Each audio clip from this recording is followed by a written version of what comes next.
बिस्मिल्लाहिर्रहमानिर्रहीम। Dear viewers, सलाम अलैकुम। आप तमाम का इस्तकबाल है प्रोग्राम बच्चे हमारा फ्यूचर में। व्यूअर्स, जब बच्चों के फ्यूचर की बात आती है तो उनकी सेहत की भी बात ज़रूर होनी चाहिए, क्योंकि काफ़ी ऐसी माएँ होती हैं जिनका कंसर्न ये होता है कि उनका बच्चा कुछ खाता ही नहीं है, और अगर खाना चाहे तो उनकी पसंद जंक होती है। यानी आज के ज़माने में बर्गर और फ्रेंच फ्राइज ज़्यादा फेमस है। और अगर बात करें एग्जाम्स की, तो मेरे जैसे लोग तो एग्जाम के टाइम पे काफ़ी बीमार हो जाया करते थे। या तो हमारे पेट में दर्द होता था या हमारे सर में दर्द होता था। काफ़ी बार ऐसा भी होता है कि बच्चे जब स्ट्रेस में होते हैं तो वो अपना थंब यानी अंगूठा चूसने लगता है, और हम समझ ही नहीं पाते कि आखिर ये तमाम मसले किस चीज़ की तरफ इशारा कर रहे हैं। यही कुछ कॉमन ग्रोइंग इश्यूज़ है जिसके बारे में हम बात करेंगे आज के एपिसोड में, यानी बच्चों के मसले मसाइल। तो आइए सबसे पहले इस्तकबाल करते हैं सिस अस्मा जैदी का। मैम सलाम अलैकुम। वालेकुम सलाम नीलम। सलाम अलैकुम साजिद। वालेकुम अस्सलाम। सलाम अलैकुम मैम। वालेकुम सलाम। तो वक्त को ज़ाया ना करते हुए सबसे पहले कौन सा सवाल करना चाहोगे?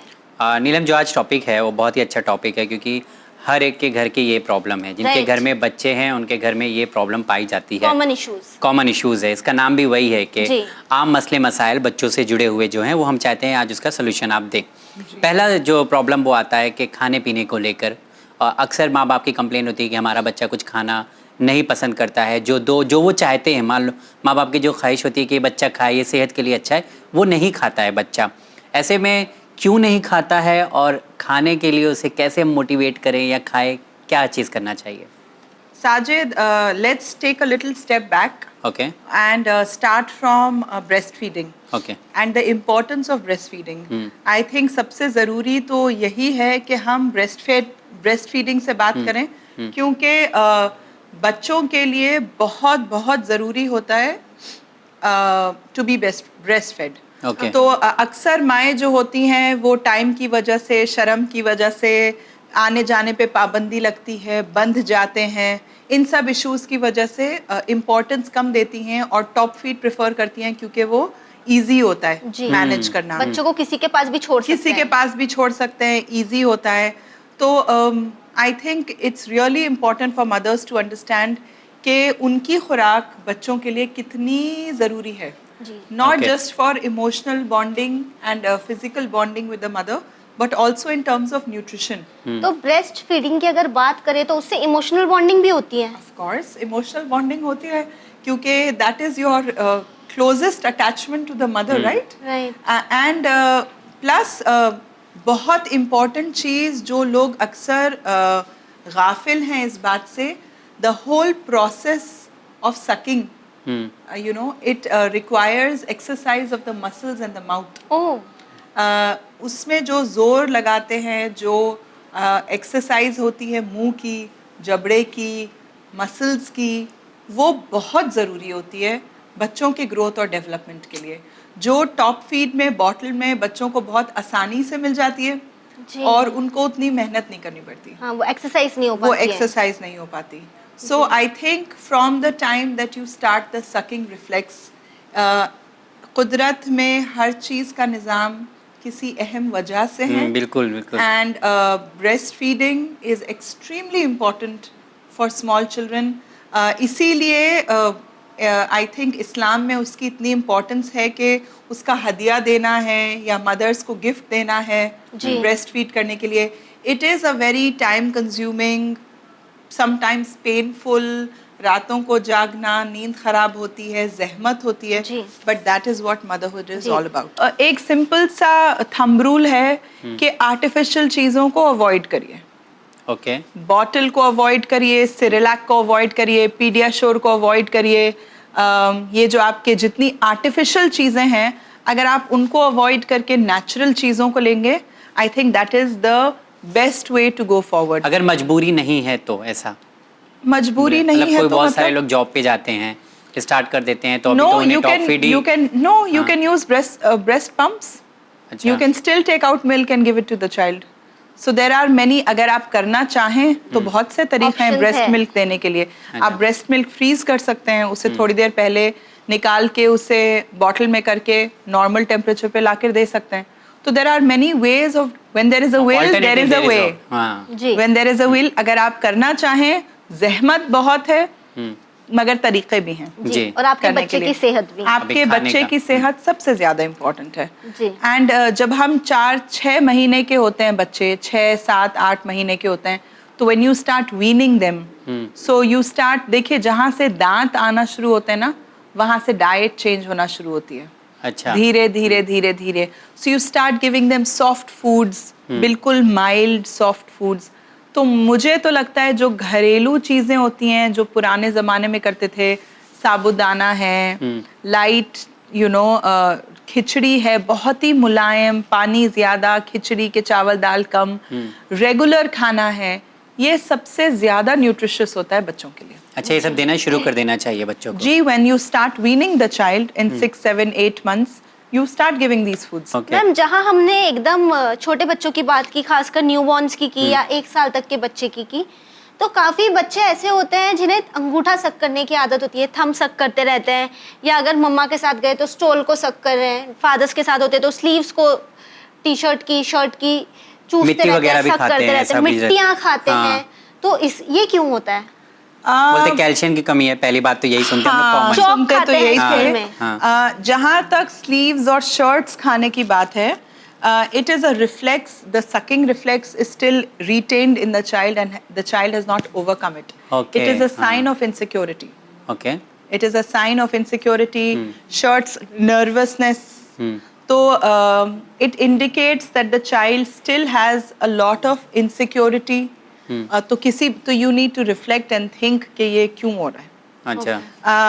कोई खौफ है, कोई वजह है, कोई वो ओरल रिफ्लेक्स क्यों रिटेन हो रहा है। One of the easy things to do is कि आप शहद ले लें हाथों में और मसाज करें गम्स को, तालू को, जिस तरह ब्रश करते हैं ना, उस तरह गम्स को और तालू को मसाज करें, तो उससे सेंसिटिविटी जो है, ओरल माउथ की सेंसिटिविटी वो थोड़ी रिड्यूस होती है। तो इंशाल्लाह ये सकिंग वगैरह भी थोड़ी सी कम होगी। मैम, जो आप बातें कर रही हो मेडिकल पॉइंट ऑफ व्यू से सब ठीक है? मेडिकल, बिकॉज पब्लिक को अग्री करना चाहिए, जो आप कॉन्सेप्ट बता रही बहुत अच्छा कॉन्सेप्ट है, पर ये मेडिकल पॉइंट ऑफ व्यू से या डाइट के हिसाब से या नहीं, ये ग्रोथ के हिसाब से? मेडिकल डॉक्टर्स तो मुझे नहीं मालूम, मगर ये डेफिनेटली सेंसोरियल इश्यूज हैं, अच्छा, which therapists agree with. Okay. So these are therapy issues, and people who are aware about sensorial processing disorders and sensorial issues, they will be aware about these things also. हाँ, क्योंकि ये समझना बहुत बड़ी बात है। चलिए एक और सवाल की तरफ बढ़ता हूँ। ये भी कॉमन इश्यूज है हर घर में, और ख़ास करके जब बच्चा बड़ा होने लगता है तो बहुत ज़्यादा प्रॉब्लम हो जाती है कि अब तो बच्चा बड़ा हो गया है। शायद समझ गए होंगे आप लोग कि बच्चा बेड गीला बहुत करता है। जी, ठीक है, तो 7-8 साल के बच्चे, कभी कभी देखा जाता है 11-12 साल के बच्चे बच्चियां दोनों में ये पाया जाता है। तो कैसे इसको ओवरकम कर सकते हैं? उसकी काफ़ी सारी वजूहात हो सकती हैं।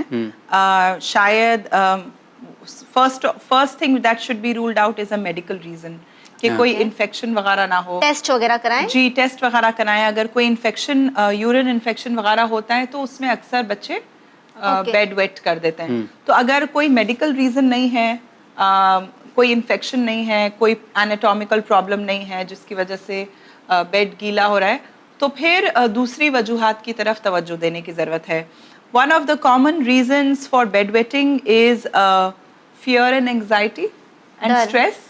या बच्चों में 7-8 साल के बच्चों में। जी, देखिए यहाँ पर ना बहुत ज़रूरी है आपको समझना कि स्ट्रेस क्या होता है। स्ट्रेस कोई भी ऐसी चीज़ होती है, कोई भी ऐसा फैक्टर होता है जिसमें आपको स्ट्रेन करना पड़े। जैसे फॉर एग्जाम्पल, अगर मैं ये पढ़ रही हूँ और मुझे सही से दिखाई नहीं दे रहा, तो मेरी आंखों को स्ट्रेस हो रहा है पढ़ने के लिए। जी। सो स्ट्रेस उसको नहीं कहते कि आपके ऊपर कोई परेशानी है, कोई दबाव है तभी स्ट्रेस हो। Stress can be for many reasons, right, and specially for small children stress can be for many reasons. वो एक इशू होता है जिसकी वजह से बच्चे वेट करते हैं।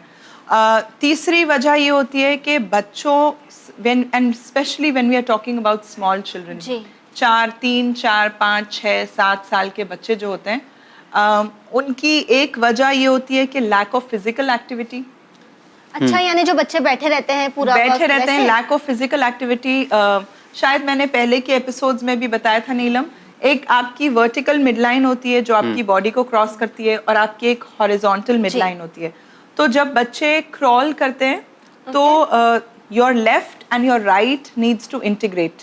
Okay, so left and right integrate, right and left integrate. जब ये वाला मूवमेंट होता है, क्रॉसिंग वाला मूवमेंट, तो उसे हम कहते हैं कि मिडलाइंस जो हैं वो क्रॉस करती हैं। ठीक है, तो इसी तरह जब फिजिकल डेवलपमेंट होता है, बच्चे खेलते हैं, भागते हैं, दौड़ते हैं, क्रॉल करते हैं, तो वर्टिकल मिडलाइंस क्रॉस होती हैं। जिन बच्चों की ये मिडलाइंस क्रॉस नहीं होती, अक्सर वो बच्चे भी बेड वेटिंग करते हैं। ठीक है, दैट इज अनदर रीजन।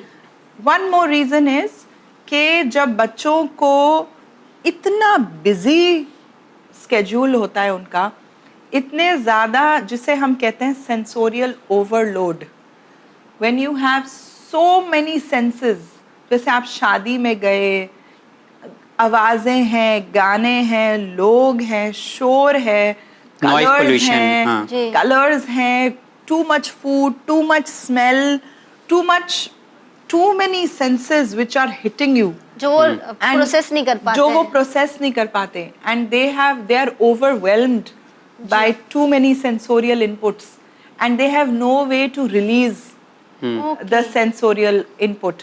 बच्चे रिलीज कैसे करते हैं? खेलने से, भागने से, दौड़ने से रिलीज होता है, मट्टी में खेलने से रिलीज होता है, यू नो, एक्सप्रेशन से रिलीव होता है, रोने से रिलीव होता है, बात करने से रिलीव होता है। तो जब शादी में गए, बिजी हैं, कोई टाइम नहीं है, कोई आउटलेट नहीं है वो एक्सप्रेस करने का अपनी फीलिंग्स, तो जब रात में थकते हैं, सारे सेंसेस मिक्सअप हो जाते हैं, तो बच्चों को कंट्रोल नहीं रहता। मैम, आपने बहुत ही अच्छे से एक्सप्लेन किया रीजंस बेड वेटिंग के। अब एक और इशू है जो सबके घर में पाया जाता है कि जब एग्जाम्स होती है तो या तो बच्चे कहते हैं कि इनका पेट दर्द हो रहा है, या इनका सर दर्द हो रहा है, या इनका जो स्टमक है वो अपसेट स्टमक वाला प्रॉब्लम स्टार्ट हो जाता है। तो इसके पीछे कोई साइकोलॉजी है, कोई रीजनिंग है कि बच्चे क्यों ऐसा करते हैं? क्योंकि माँ बाप भी सोचते बहानेबाजी कर रहे हैं। जी नहीं Sajid, these things are very real. अच्छा, होता है, बच्चों को होता है एग्जाम्स पे, एग्जाम्स में होता है, क्योंकि एग्जाम्स में एंजाइटी ज्यादा हो जाती है, स्ट्रेस एंड एंजाइटी बहुत ज्यादा हो जाती है। तो stomach pain, it comes out as a physical pain. Okay, so stomach pain is very real. Loose motions and पेट खराब होना इज वेरी रियल, जो कि बहुत ज्यादा होता है बच्चों में, and it is a sign which parents shouldn't ignore. मतलब पर्सनली मैंने अपनी बेटी का तो इग्नोर नहीं किया था। तो क्या करना चाहिए? You should make sure that the children have enough time to play and for physical development. During exams? Yes, even during exams. ताकि हमारे यहाँ तो ये चलन है कि एग्जाम के टाइम पे हम केबल वाईफाई सब निकाल देते हैं और केबल वाईफाई वो तो एक आप जरूर निकालिए केबल वाईफाई, मगर खेलने तो दीजिए। जब तक खेलेंगे नहीं, तब तक भागेंगे नहीं, तब तक उनका स्ट्रेस रिलीज कैसे होगा? They have to relieve stress. जब नहीं होता तो ये पेट में दर्द, उल्टी, लूज मोशंस, बाथरूम जाना, ये सब these are all symptoms of stress.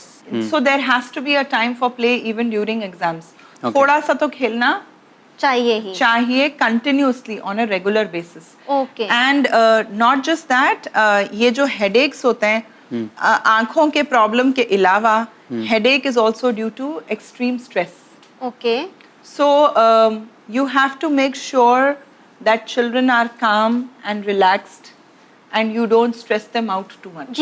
Ma'am, एक और इशू है जो अक्सर बच्चों के साथ देखा जाता है कि माँ बाप चाहते हैं अच्छे से अच्छा कपड़ा पहनाएं बच्चों को, पर जो उनकी पसंद के कपड़े होते हैं उसी में बच्चों को वो काटता है। यानी कपड़ा जो हम पहनाते हैं वही काटने लगता है, बच्चों को बोलते हैं काट रहा है, चुभ रहा है। साथ ही साथ बहुत सारे बच्चे ऐसे भी होते हैं जो मिट्टी वगैरह में खेलना नहीं पसंद करते हैं, कुछ भी अगर दो घास पे चलना नहीं पसंद करते हैं, या बहुत ज़्यादा देर तक बैठना नहीं पसंद करते, बहुत सारी उनकी प्रॉब्लम्स हैं। तो इसको हम कैसे टैकल कर सकते हैं? साजिद, मैंने अभी एक वर्ड टर्म यूज किया था, I hope you remember, I called it sensorial processing disorder.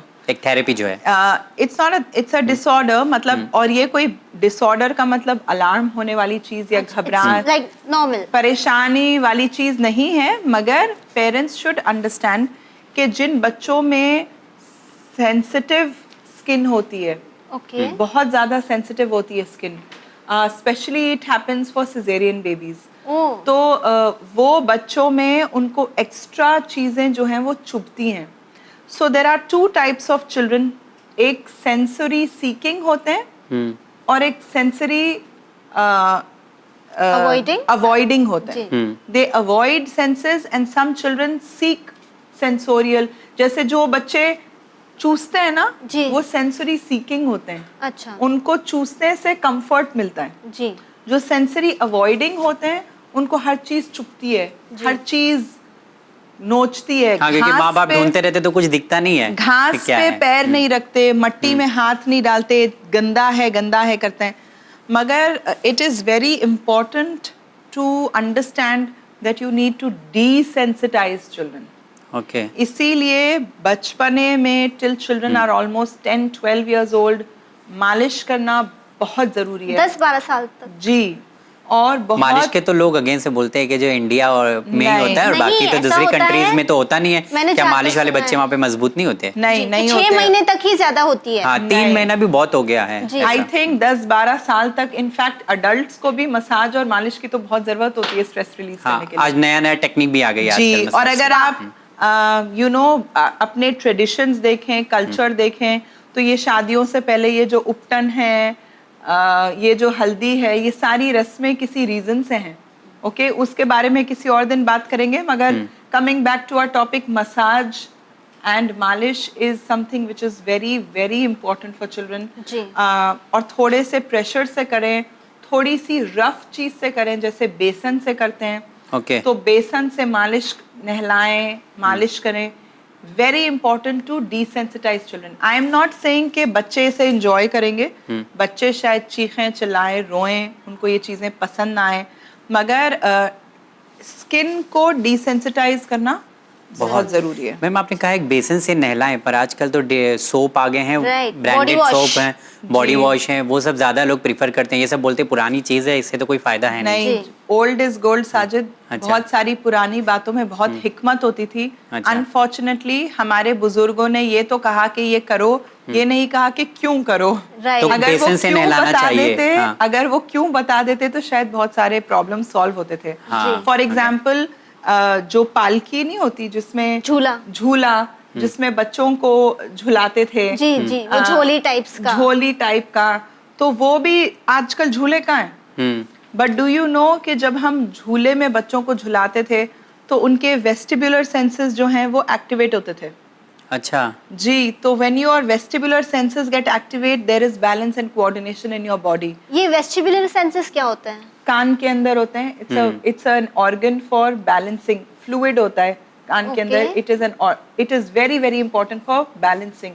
और जब मूवमेंट नहीं होता है बॉडी में, तो फिर बच्चों को थिंग्स लाइक मोशन सिकनेस, गाड़ी में बैठ के नोजिया, वॉमिटिंग, बस में गए तो उल्टी आना, मोशन से गाड़ी में नहीं बैठ सकते, सर घूमता है, चक्कर आता है, छोटे बच्चे उल्टियां करते हैं. ये सारे इनएक्टिव वेस्टिबुलर्स के सिम्टम्स, रीजंस हो सकते. यानी इनके सेंसेस एक्टिवेट नहीं हुए. इनके सेंसेस. तो जो बच्चे झूला नहीं झूले उनके लिए ही ऐसा हो सकता है कि ऐसा जरूरी है? ये मूवमेंट, नो मूवमेंट. अच्छा. पहले बच्चे रोल करते थे, मैरी गो राउंड पे बैठते थे, झूले झूलते थे, और आज भी बैठाना चाहिए. सीसॉ में जाते थे. तो हर तरीके से वेस्टिबुलर्स जो हैं आपके एक्टिवेट होते रहते थे. अब बच्चे बचपने से ही, उनके पास कोई जगह ही नहीं है, कोई प्लेग्राउंड्स ही नहीं है. प्लेग्राउंड्स में वो टॉयज ही नहीं है, वो मैरी गो राउंड ही नहीं है. तो वो कहाँ से एक्टिवेट होगा ना.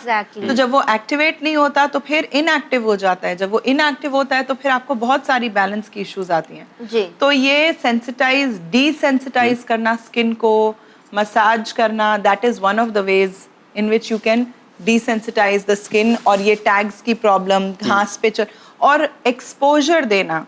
जिस चीज से ये नहीं कहना चाहिए कि घास पे चलना उसको अच्छा नहीं लगता तो इसलिए मैं उसे घास पे चलाऊंगी नहीं. आपको धीरे धीरे कंटिन्यूअसली उसे एक्सपोज करना चाहिए ताकि वो उस चीज से डिसेंसिटाइज हो. और बच्चे को नंगे पैर चलाना बिना स्लीपर और शूज के, बिकॉज़ बोलते सॉफ्ट है. हाँ, बोलते सॉफ्ट पैर है तो शूज पहनाओ. क्यों? पहले जमाने में सॉफ्ट नहीं होते थे पैर.